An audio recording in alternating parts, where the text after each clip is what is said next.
Nós estamos voltando para mais um bloco do nosso programa e, olha, sempre abordando aqui temas interessantes, né? Agora, no dia 9 de julho, a Revolução de 1932, a Revolução Constitucionalista, está completando 83 anos e eu convidei aqui o Aldo João Alberto, professor, que é estudioso do assunto, é um colecionador de armas. Aliás, deixa eu dar a ficha completa do Aldo, que eu preciso até ler, porque é uma ficha longa, né? Ele é titular da cadeira 139 do Instituto Histórico e Geográfico de Santos, tem formação militar no posto segundo-tenente R2 na arma de infantaria, que é pé de poeira, né? Que chamava infantaria, não é? Isso. 10ª turma. 10ª turma de POR, São Vicente, de 1972. Ele graduou-se também em técnico de nível superior em 75, engenharia industrial mecânica em 85, pós-graduação em engenharia de segurança, formado em 93. Atualmente ele é professor da área de engenharia na Santa Cecília também, no Centro Universitário da FEI, São Bernardo. Ele, além disso tudo, né, como eu disse, é colecionador de armas, participou de alguns campeonatos de tiro ao alvo comemorativos, como o do centenário do fuzil Mauser, modelo 1908, e dos encontros de colecionadores na Academia Militar de Agulhas Negras, a AMAN. Foi iniciado também na ARLM, União Santista, em 82, e é diretor da Associação dos Ex-Combatentes de 1932, ficha dada, mas essa paixão pelos armamentos, pela área bélica, veio de criança, né, Aldo? A história mesmo, gostar das armas, veio porque um tio-avô, né, acho que ele era mecânico e consertava armas, e numa mudança, eu tinha uns 9, 10 anos, quando ele ficou viúvo, ele me doou uma arma. E o meu pai não queria, porque uma criança com arma... 10 anos de idade. Então, mas era uma arma velha. Ele falou, não, isso é da Guerra do Paraguai, era do... Porque o meu trisavô, depois eu descobri, morreu na Guerra do Paraguai. E ele falou que era a Guerra do Paraguai. E justamente nessa época que fazia o centenário da Guerra do Paraguai. Sim. Né? A Batalha do Riachuelo, aquilo tudo que a professora falava, e eu, caramba, meu trisavô, tenho... Depois descobri que não era. Né? Mas como assim? Ele achava que era e não era? Não, ele falava, acho que para todo mundo, ele falava a mesma valorizada, coisa. né? Dá uma valorizada. Mas eu tenho até hoje essa peça. Que arma era essa? É uma garrucha 380 de 2 canos. Até hoje não achei a mola, que ele tirou para não funcionar, né? Sim. E meu pai falou, você fica, mas não sai com ela, se sair dessa porta para fora, nunca mais você vê. E eu obedeci. Depois ganhei outras, né? E mais outras. Agora, ao contrário do que muita gente pensa, e outras pessoas também desconhecem, essa revolução constitucionalista, que foi até considerada uma revolução separatista, né? Ela teve muito a ver com a nossa Baixada Santista aqui, não teve, Aldo? Teve, ó, se a gente pegar números, tá? A gente tem um livro que é o que os paulistas escreveram, que chama Cruzes Paulistas. Sim. Tá? Esse livro descreve seria a bibliografia dos 600 e poucos que morreram na Revolução de 32 do lado de São Paulo. Sim. Se você vê o número de santistas que morreu, os que morreram... Dentro de 632? Então, tem 50, então chega a quase 10%. Quase 10% do então, total. você vê a importância da cidade de Santos. Isso ele está falando de mortos, de né? mortos. A participação então, a participação de Santos, tanto é porque era o porto mais importante da América, ainda é até hoje, né? Então, da América Latina, né? Como eu aprendi na escola e parece que continua, né? Não, da importância a gente sabe que continua, né? Em termos de tamanho, pelo menos, a gente sabe que é. Uma das primeiras batalhas aéreas, né? Um dos primeiros combates aéreos, foi aqui na Praia das Pitangueiras, né, Aldo? Isso, então, o interessante desse combate aéreo, dizem que foi o primeiro combate aeronaval. O mais ousado era o Cavuré, que estava, inclusive, 2 jovens do Rio de Janeiro. Um era filho do comandante... Mas estavam defendendo São Paulo. Estavam defendendo São Paulo. Ele chegou a jogar uma bomba. Quando foi retornar para jogar a segunda, ele foi abatido. Foi abatido. E aquela história... Quem está pilotando era o Bittencourt, né? Era da família Bittencourt, o neto do Marechal Bittencourt, que eu até citei que tem o nome de rua, em homenagem ao pai dele, né? Sim. E o outro era o filho do comandante, né, do exército do Getúlio. Sim. Tá, os 2 morreram. O interessante dessa história... Foi o Cavuré, né, que foi abatido? Foi o Cavuré Y, que foi abatido. E era um Falcon, né, um avião que... O estado de São Paulo tinha 9 que trouxeram do Chile. No meio do caminho, acho que um caiu, então ficaram 8. Depois esse foi abatido, ficaram 7. Foi uma revolução curta, de 3 meses aproximadamente, Isso. né? Mas que teve um número de baixas considerável, né? E eu falo brincando, é que Hollywood não conhece essa história, porque... Senão viraria filme. Vários filmes, porque o que tem de história... eu conto às vezes uma historinha, conto outra. O que a gente tem de história sobre, inclusive, combate aéreo, tem livros aí que conta esses combates aéreos. Hoje o patrono da aeronáutica, que é o Eduardo Gomes, sim, ele combatia do lado do governo, né? E teve combate aéreo de avião, né? Que nem a gente vê em filme, um atirando no outro, os paulistas contra... Eles tinham, às vezes, 2, 3 missões por dia. Nossa, foi uma batalha intensa, então, né? Era que nem na Primeira Guerra Mundial, lá, o Barão Vermelho, né? Só que a gente seria os paulistas, né? Seria aqui diferente. Aldo, tem uma outra... Eu queria só terminar a historinha do Bittencourt, porque o avião foi abatido, né? E os corpos não acharam. Não foram encontrados. E a família lá do Rio de Janeiro, né? Então... Era uma família abastada, né? Isso, da família... O pai do Bittencourt, que era o que tinha mais posses, veio até a Companhia Docas, né, foi lá com batedor, escafandro lá, para retirar o avião, para achar o corpo ainda, mas não acharam. Então a história, até um colega, o Gilmar, ele na época em 82, ele quis mergulhar para achar esse avião, foi quando ele descobriu a história toda, que logo quando acabou a Revolução em 32, o pai do Bittencourt levou num vagão de trem, né, o avião desmontado e enterrou na mansão lá no Rio de Janeiro, como se tivesse enterrado o filho. Sim, porque os corpos não foram encontrados. Não foram encontrados. Então, e esse meu colega aí, o Gilmar, que ele tem até um blog aí sobre esportes, ele conta várias histórias. Ele chegou a ter contato com a irmã desse Bittencourt e hoje ela falou que a mansão não existe mais, existe um prédio de alto luxo e ela guardou um pedaço do avião ainda. Tem o resto. E tem mais história.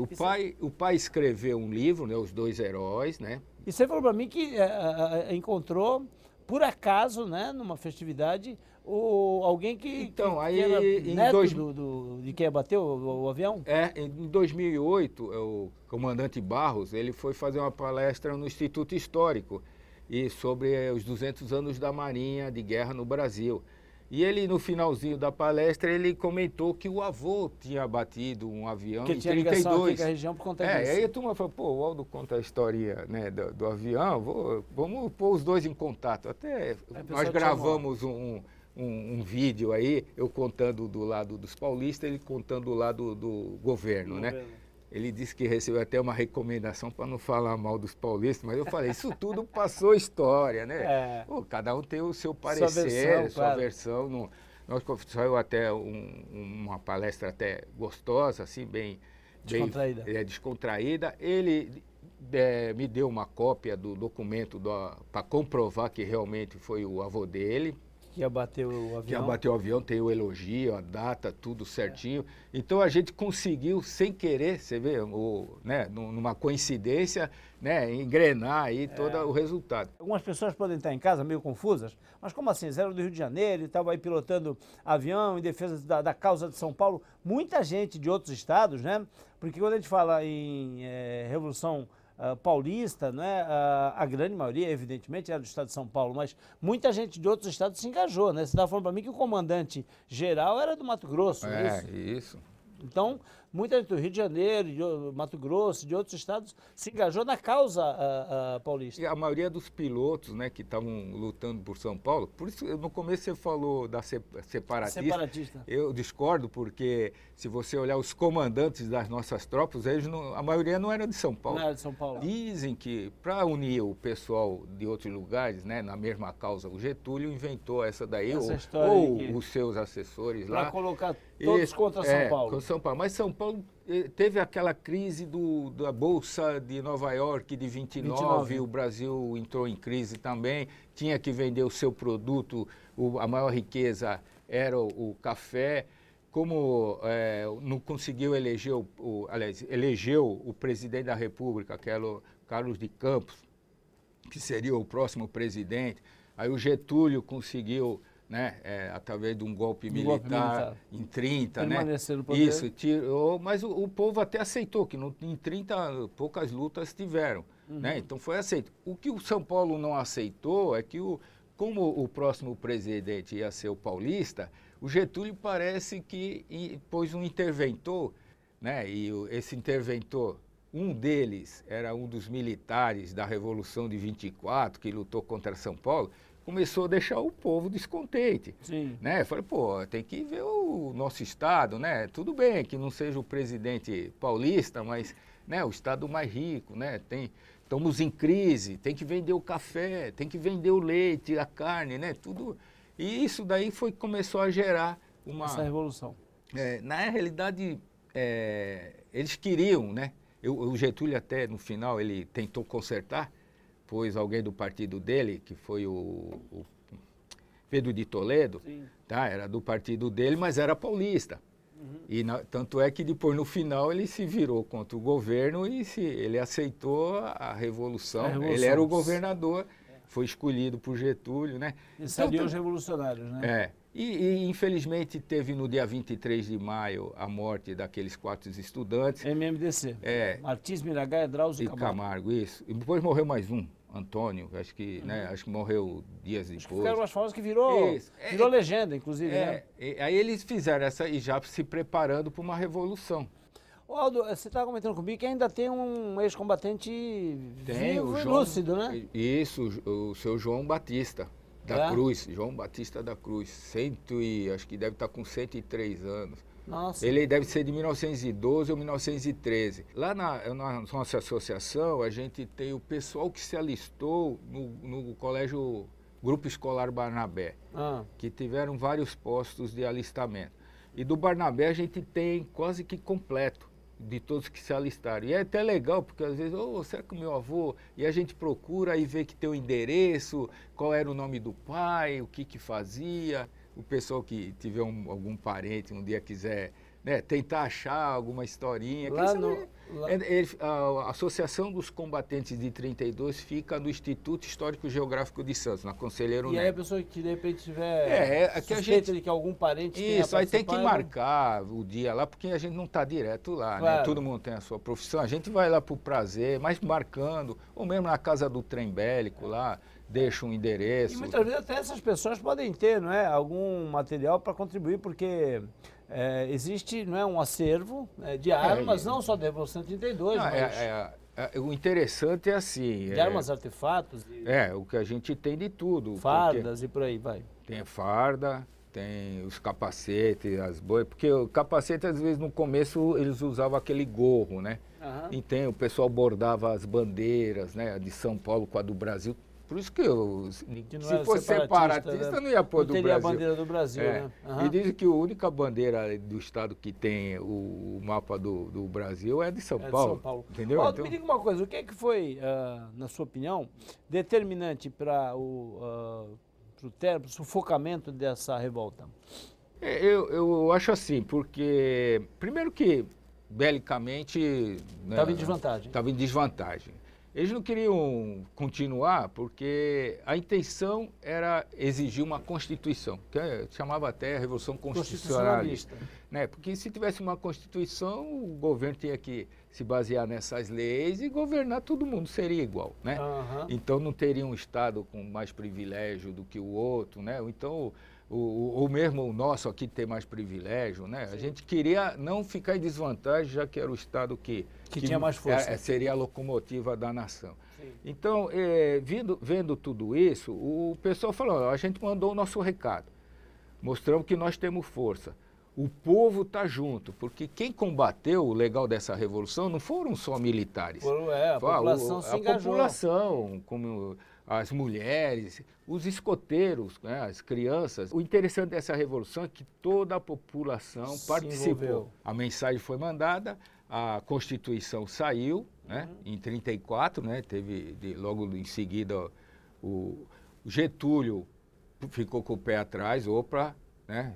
Se estourar outra revolução, eu caio. A minha cabeça vai rolar. Já foi difícil segurar a primeira, né? Então aí o pessoal, né? Então, acabou fazendo a Constituição. Então nesse ponto aí, por isso que até hoje nós os paulistas derrotados comemoram, né, o 9 de julho. Porque não... diz que a única guerra ou revolução que o perdedor comemora. Comemora porque no final, né, o objetivo da revolução acabou sendo alcançado, né, com a Constituição de 1934.